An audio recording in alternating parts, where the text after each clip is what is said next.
Bismillahirrahmanirrahim. Assalamualaikum warahmatullahi wabarakatuh. Salam sejahtera untuk kita semua.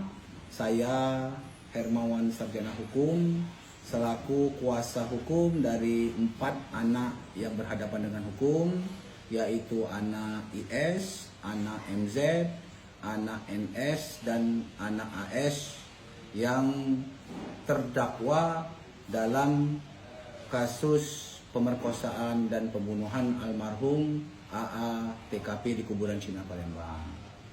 Pertama-tama saya selaku kuasa hukum mewakili para anak yang berhadapan dengan hukum mengucapkan bela sungkawa dan duka cita yang sedalam-dalamnya kepada keluarga besar daripada korban almarhum AA. Semoga almarhum AA diterima di sisi Allah Subhanahu wa taala. Kepada keluarga yang ditinggalkan selalu diberikan kesehatan dan kelapangan hati serta kekuatan.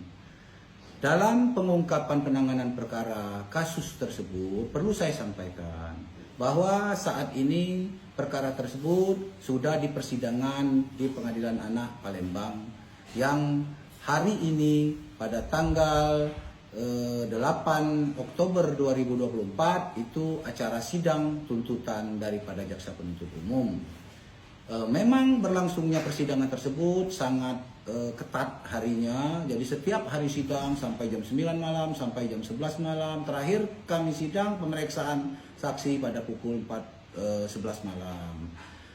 Besok pada tanggal 9 itu pembelaan daripada anak yang berhadapan dengan hukum, dilanjutkan nanti putusan daripada majelis hakim. Dari berjalannya sidang tersebut melalui pembuktian yang sangat panjang dengan waktu yang sangat singkat, kami seyakin-yakinnya berkesimpulan dan berpendapat bahwa 4 orang anak yang berhadapan dengan hukum tersebut benar-benar bukan pelaku dan mereka tidak bersalah. Apa yang menjadi dasar kami, pertimbangan kami berpendapat seperti itu didasarkan pada bukti-bukti yang terbukti di muka persidangan berdasarkan dakwaan jaksa dan berdasarkan berita acara pemeriksaan dari pihak penyidik. Dakwaan jaksa penuntut umum menguraikan terjadinya peristiwa tersebut itu diperkirakan dari pukul 13.50 para anak yang berhadapan dengan hukum itu menuju TKP 1. Pada pukul 14.00 terjadi dekapan sehingga menyebabkan kematian almarhum AA. Kemudian dilakukan tindakan pemerkosaan tersebut. Kemudian dilanjutkan dengan pembuangan daripada mayat jenazah almarhum AA itu ke TKP selanjutnya. Dan kembali dilakukan pemerkosaan dan ditinggalkan di tempat pembuangan pada pukul 14.45. Jadi rangkaian waktu peristiwa menurut dakwa menurut jaksa terjadinya peristiwa tersebut dari pukul 13.50 sampai dengan 14.45. Dari BAP yang menjadi dasar dakwaan jaksa itu berdasarkan keterangan dari anak saksi A. Yang di BAP menerangkan bahwa anak saksi A mendapatkan cerita dari salah satu pelaku yaitu anak pelaku IS bahwa habis memperkosa. Itu di dalam BAP dinyatakan disampaikan oleh anak pelaku pada pukul 13.30. Jadi kalau pada pukul 13.30 anak pelaku sudah menyampaikan telah melakukan perkosaan, artinya bahwa almarhum AA pukul 13.30 sudah meninggal dunia. Di dalam dakwaan jaksa ternyata menguraikan bahwa kematian almarhum AA itu dari pukul 13.50 berjalan dari lokasi Kuda Lumping menuju krematorium sampai pukul 14.00. Pukul 14.00 baru dilakukan bekapan dari para pelaku sehingga menyebabkan almarhum korban itu tidak bernyawa. Jadi kematian almarhum AA itu pukul 14.00 menurut dakwaan jaksa. Di muka persidangan, dakwaan jaksa tersebut dibuktikan berdasarkan bukti yang disampaikan jaksa penuntut umum itu sendiri, yaitu berdasarkan keterangan anak saksi N Anak saksi N itulah yang menjadi saksi kunci dari dakwaan jasa yang menyatakan bertemunya salah satu pelaku yaitu anak pelaku IS dengan korban almarhum AA dan anak saksi N. Anak saksi N itu di muka persidangan dan di BAP itu menyatakan pergi dari rumah menonton bersama teman-temannya yaitu salah satu saksi, anak saksi A perempuan dan beberapa orang yang lain itu pergi dari rumah pukul 2 lewat. Dan dinyatakan di muka sidang itu mereka sampai pukul 14.30. Pada saat itu menurut anak saksi N, tarian di Kuda Lumping adalah tarian dewasa wanita atau tarian ibu-ibu. Juga diperkuat dengan keterangan saksi dari anak saksi A perempuan yang menyatakan mereka sampai pada saat itu di lokasi Kuda Lumping pada saat tari dewasa wanita ibu-ibu. Dan kedua orang tersebut, anak saksi N dan anak saksi A, tidak menonton tarian anak-anak, tidak menonton tarian barong, dan tidak menonton sambutan-sambutan yang disampaikan oleh ketua RT. Dari bukti tersebut, ternyata anak saksi N apabila itu benar, itu ternyata sampai di lokasi Kuda Lumping pukul 14.30 dan kemudian melihat almarhum AA korban dengan anak pelaku IS.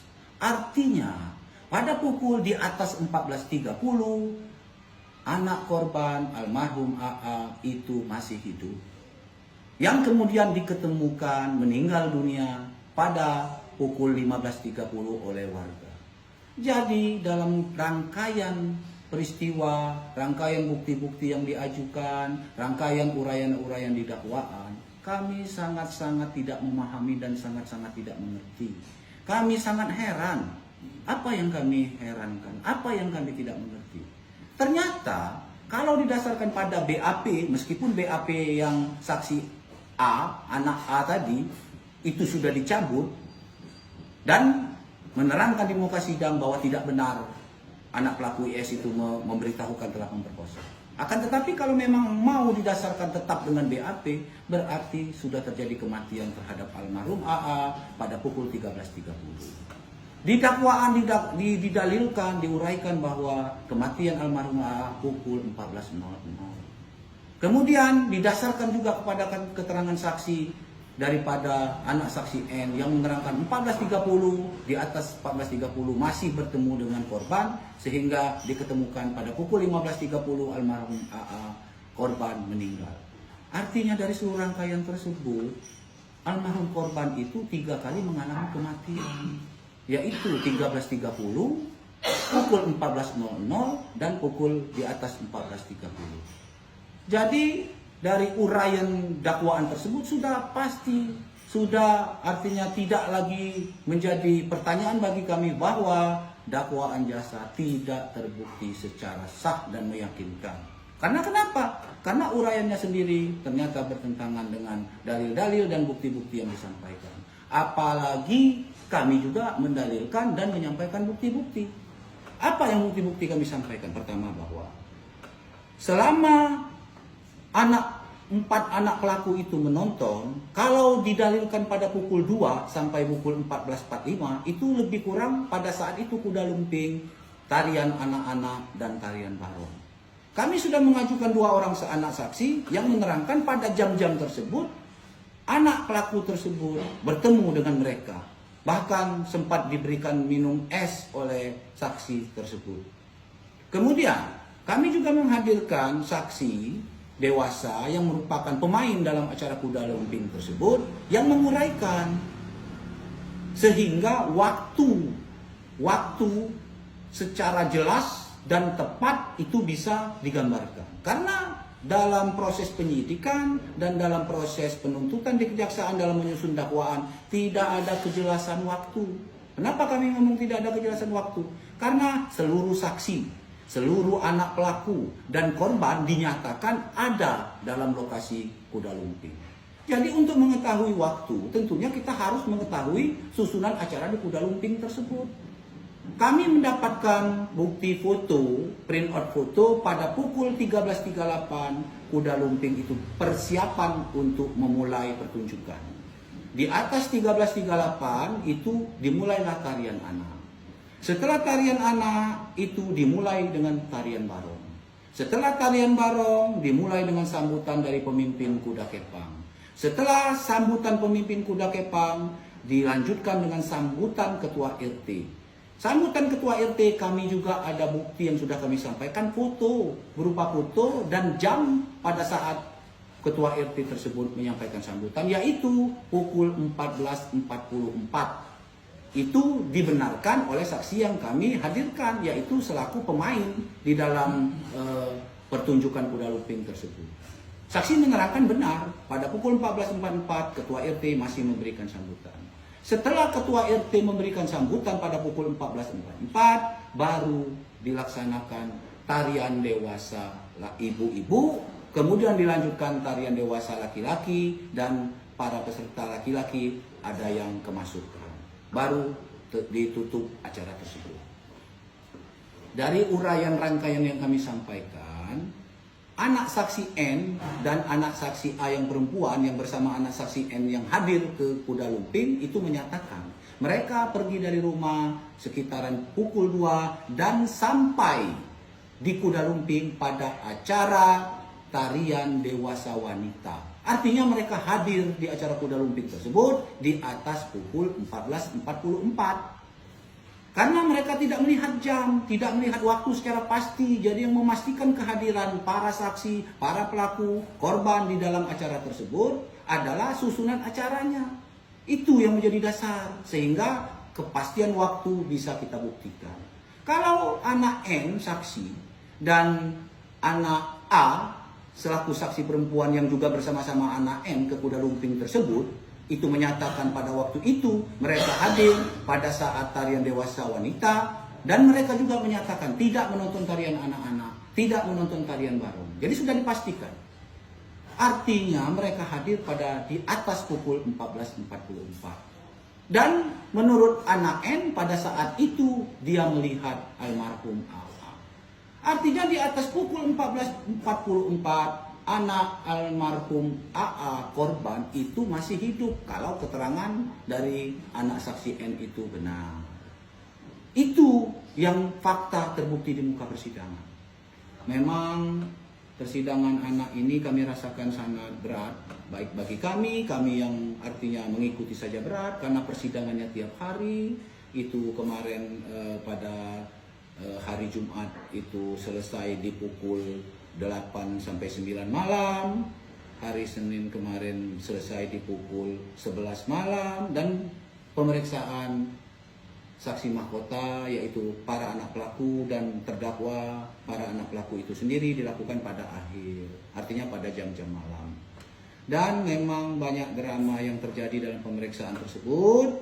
Tetapi dari cross check akhir majelis hakim, keempat anak tersebut menyatakan bukan pelaku daripada pembunuhan. Jadi kami sangat-sangat yakin bahwa mereka bukan pelaku dan dakwaan jaksa tersebut menurut pendapat kami tidak terbukti. Itu menjadi dasar kami.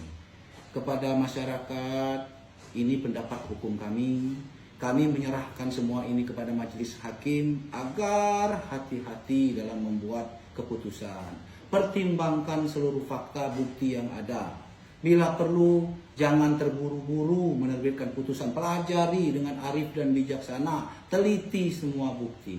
Sehingga hak-hak baik korban maupun yang terdakwa pelaku, ini baru terdakwa pelaku, itu bisa dipenuhi. Korban, keluarga harus mendapatkan kepastian siapa pelaku daripada pembunuhan tersebut dan pemerkosaan itu. Dan hukum seberat-beratnya pelaku yang memang harus bertanggung jawab terhadap hal tersebut. Kami sangat mendukung.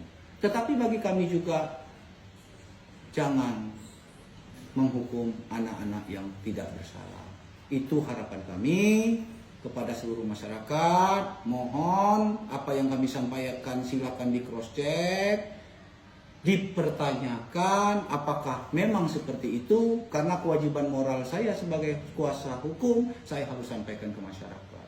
Kenapa? Karena masyarakat secara umum sudah mengikuti dan mengetahui permasalahan ini. Bagaimana para anak-anak tersebut sudah dipastikan sebagai anak pelaku.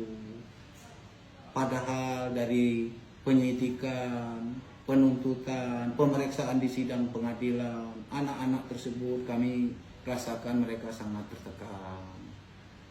Kepada lembaga-lembaga yang terkait di dalam memperhatikan hak-hak anak, mohon jangan dulu respek yang negatif terhadap mereka. Perhatikan mereka, apa benar mereka pelakunya, dan bicarakan dengan kami. Ini alasan-alasan kami kenapa kami tetap membela dan memperjuangkan hak anak-anak tersebut, karena menurut mereka bukan pelaku, dan menurut fakta yang sudah kami pelajari, yang sudah kami buktikan, mereka juga bukan pelaku.